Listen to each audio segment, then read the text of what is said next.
Oreo cake. So దానికన్నా ముందు video చూసే ముందు మీరు అందరూ like, share, comment and subscribe. Let's go. ఈ రోజు మనం వాడబోయే ఇంగ్రీడియెంట్స్ చూడండి. ఇప్పుడు స్టార్ట్ చేద్దాం. ఒక బౌల్ లోకి మనం ఓరియో బిస్కెట్స్ ని క్రీమ్ ని సెపరేట్ చేసుకొని పెట్టుకోవాలి.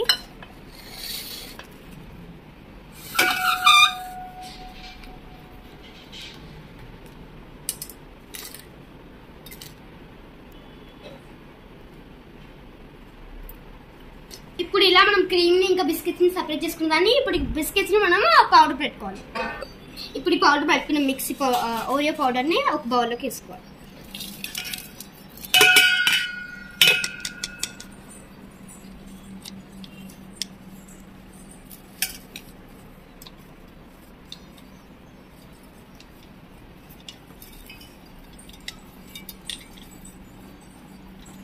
ఇప్పుడు ఇదే బౌల్లోకి మనం షుగర్ యాడ్ చేసుకోవాలి. ఒక కప్ షుగర్ అయితే తీసుకున్నాను, ఈ కప్ నిండా. ఇప్పుడు మనం పౌడర్ పట్టిన షుగర్ని కూడా బౌల్లోకి వేసుకోవాలి.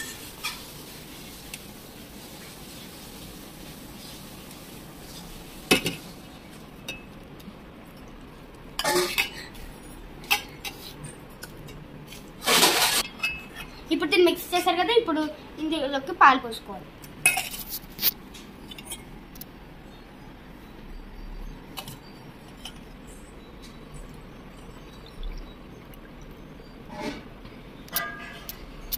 కొద్దిగా పాలు పోసుకొని దాన్ని మంచిగా కలుపుకోండి.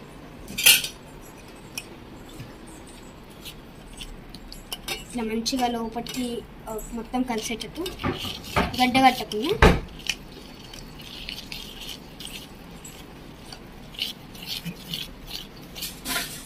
ఇప్పుడు ఇందులో కొంచెం మైదా వేసుకోండి.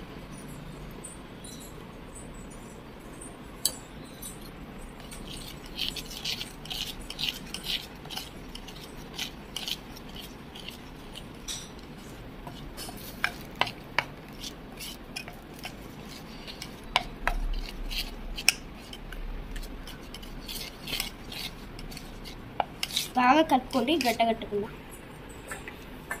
ఇప్పుడు ఇందులోకి కొంచెమే బేకింగ్ సోడా వేసుకోండి.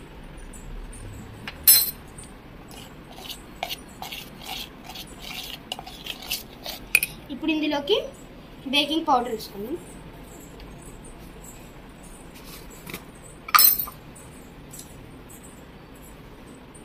తీసుకోండి.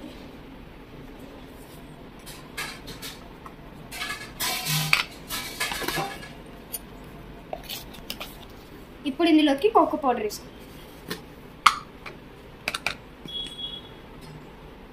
కోకో పౌడర్ వేసుకోండి. ఎక్కువ వేసారనుకోండి పుల్లగా అయిపోతుంది.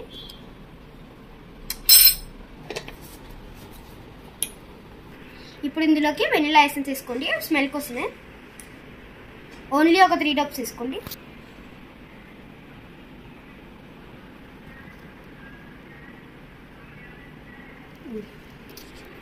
ఇప్పుడు ఇది బాగా కలుపుకోవాలి. ఇలా బాగా కలపాలి.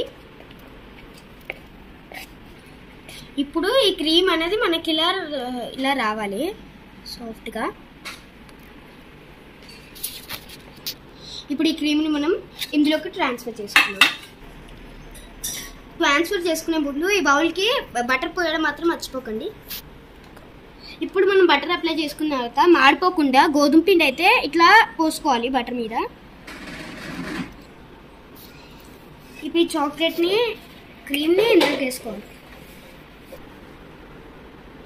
ఇప్పుడు ఈ ట్రాన్స్ఫర్ చేసుకునే క్రీమ్ని ఓవెన్లో పెట్టుకోవాలి. ఓవెన్ లేని వాళ్ళు ఒక కుక్కర్లో సాల్ట్ వేసి బౌన్ పెట్టుకోవచ్చు. ఇప్పుడు ఓవెన్లో పెట్టే వాళ్ళు నేను చెప్పేది వినండి. ఇప్పుడు ఈ క్రీమ్ని ఇందులోకి పెట్టుకోవాలి. క్లోజ్ చేసి ఇప్పుడు దీన్ని మొత్తం 250 డిగ్రీస్లో పెట్టి ఇప్పుడు అయిన తర్వాత ఫైనల్ రిజల్ట్ చూపిస్తాను. A few moments later. Cake ఎలా ఉందో చూద్దాము. లాస్ట్కి ఫైనల్ రిజల్ట్ చూపిస్తాను.